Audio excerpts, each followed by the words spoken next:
इनका प्रश्न है 10 महाविद्या पर यदि हम कुछ बता सकें। माँ काली से शुरू होती हैं, कमलात्मिका पर जाकर खत्म होती हैं। 10 महाविद्या का यही आधार है कि सबसे पहले काली को पूज लिया जाए। अधिकतर जो महाविद्या के उपासक होते हैं वो एक ही महाविद्या को सिद्ध करते हैं पूरा जीवन लगाकर। इतना भक्ति भाव हो जाता है, बाकी 9 में भी वही देवी दिखती है। तो काली से शुरू किया जाता है क्योंकि बड़ा ही सरल और सुंदर इसके पीछे एक इसका तात्पर्य है, अभिप्राय है या रहस्य कहा जाए कि यदि एक स्त्री में, यदि एक नग्न स्त्री में एक पुरुष मां को देख ले तो कम से कम पूरी साधना काल में वो काम से पराजित ना हो पाएगा फिर।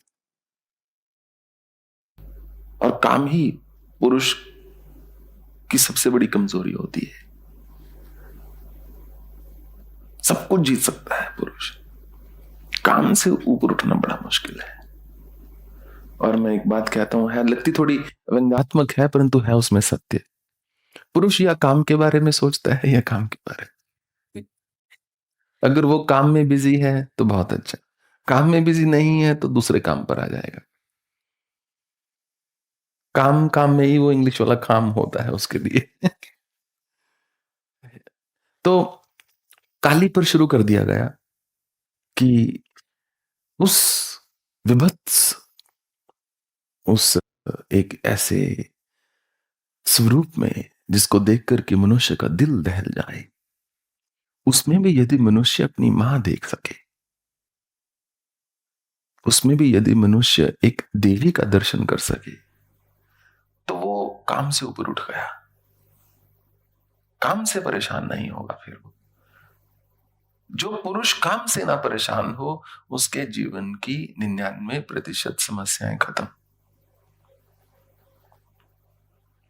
Really, it's so hardwired, ingrained in a man's brain. Maybe in a woman's too, I don't know, but certainly in a man's brain. तो इसलिए काली से शुरू किया जाता है कि पहले हम उसी मूल चीज पर काम कर ले। जितनी भी योगिनियां हैं, यक्षनियां हैं, इनकी जो आराधना होती है वो 4 प्रकार से होती है। आप उनको बहन के स्वरूप में सिद्ध कर सकते हैं, आप उनको मां के स्वरूप में सिद्ध कर सकते हैं, आप उनको पत्नी के स्वरूप में सिद्ध कर सकते हैं, या आप उनको सहचरी मित्र के स्वरूप में सिद्ध कर सकते हैं। उसके अनुरूप उनका प्रभाव होता है। परंतु जो महाविद्याएं हैं, 10 महाविद्याएं, उसमें जब किसी देवी को जागृत करना होता है या सिद्ध करना होता है, बस मां स्वरूप में ही कर सकते हैं। ऐसा नहीं कि आप चुनाव कर लें कि भगिनी स्वरूप में करूंगा या स्त्री स्वरूप में करूंगा या जैसे भी, बस मां स्वरूप में ही कर सकते हैं। तो काली से शुरू किया जाता है जो 10 महाविद्या की आराधना है, जो साधना है, और जिसको सच्ची करनी हो केवल और केवल सारी तंत्र की साधना है 10 महाविद्या पूरी। ये एक शुद्ध तांत्रिक साधना है। हाँ, ये अवश्य है कि जरूरी नहीं वामाचार से ही हो।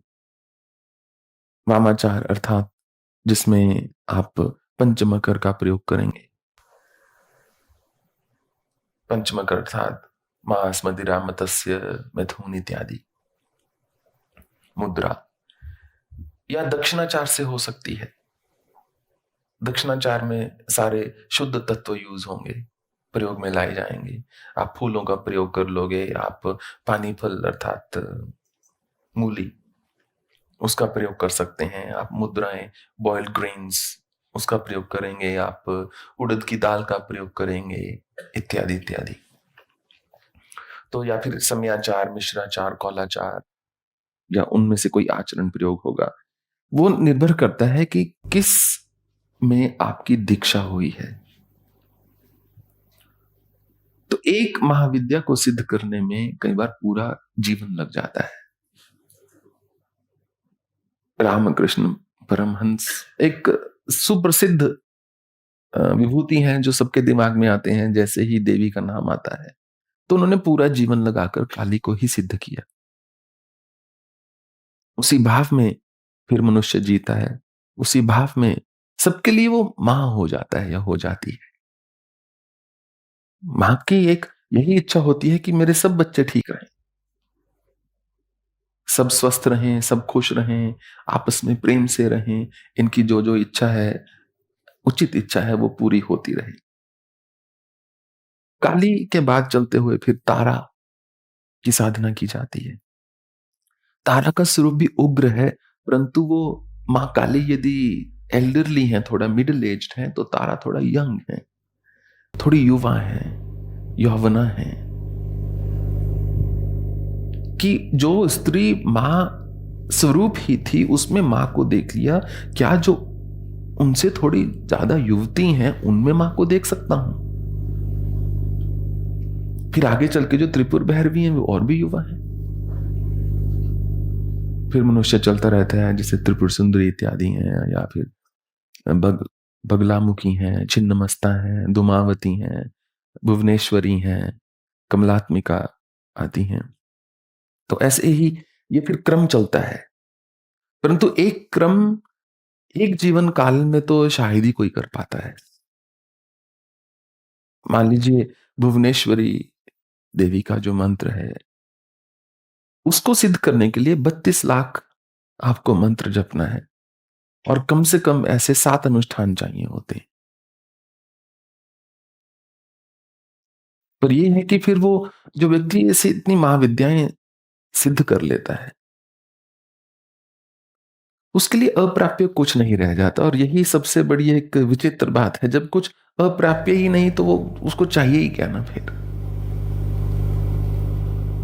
कितने वो प्रॉब्लम्स जो है सॉल्व उसके लिए कोई समस्या बड़ी ही नहीं तो आपकी भी कैसे बड़ी लगेगी? जब आप देवी के भाव में होते हैं तो एक चीज होती है बड़ी जो एक विलक्षण है अपने आप में। आपके भाव पर निर्भर करता है सब कुछ।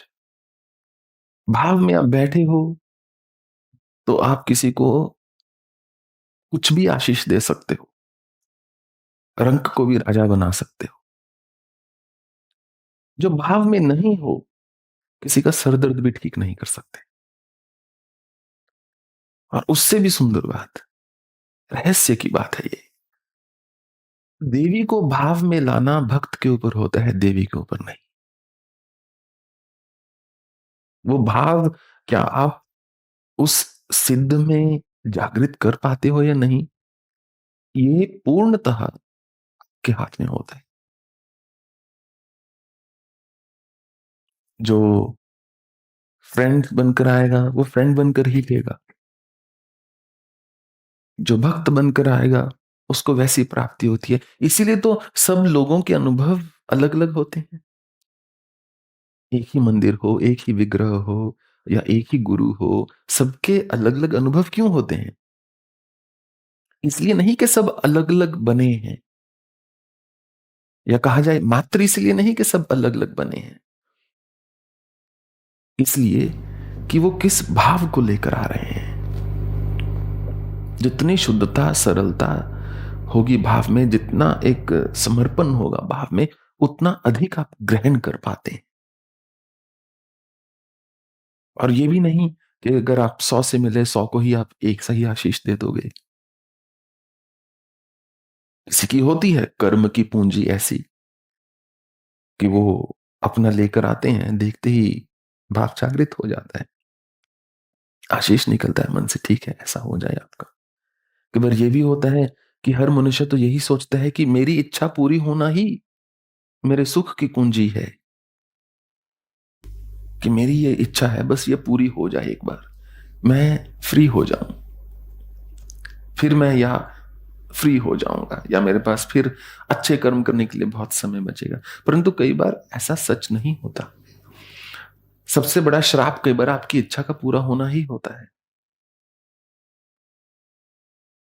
उसमें, यदि वास्तव में आप पर देवी कृपा है, तो आपकी इच्छा पूरी ही नहीं होगी।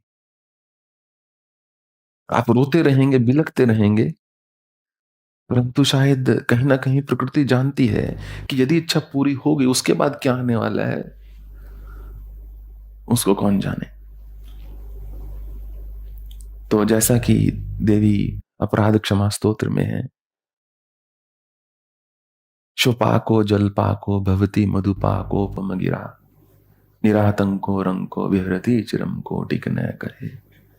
तो पर्णे कर्णे मनुवर्णे विशति फलमिदं, जना को जानीते जननी जपनीयम जप विदो।"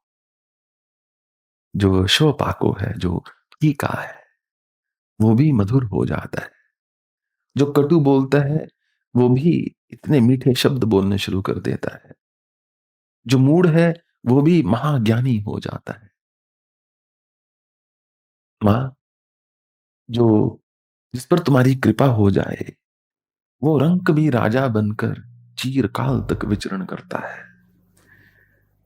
ये तो फल है, निर्भय होकर विचरण करता है।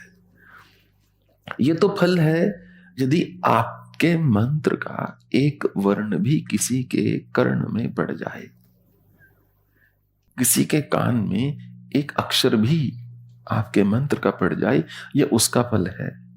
जना को जानीते जननी जप नियम जप विधा। अगर कोई पूरी विधि से, विधान से आपका जप कर ले, अनुष्ठान कर ले, उसका फल क्या है, कौन बता सकता है? कोई भी नहीं। दिक्कत आती है संसार में कि आप डूबने की कोशिश करते हो ध्यान में, देवी की आराधना में, परंतु संसारिक इच्छाएं इतनी अधिक होती हैं कि उभर आती हैं ऊपर। मनुष्य डूब ही नहीं पाता। वो इंटेंस एफर्ट जो चाहिए होता है, उसके बिना कोई भी महाविद्या सिद्ध नहीं हो सकती।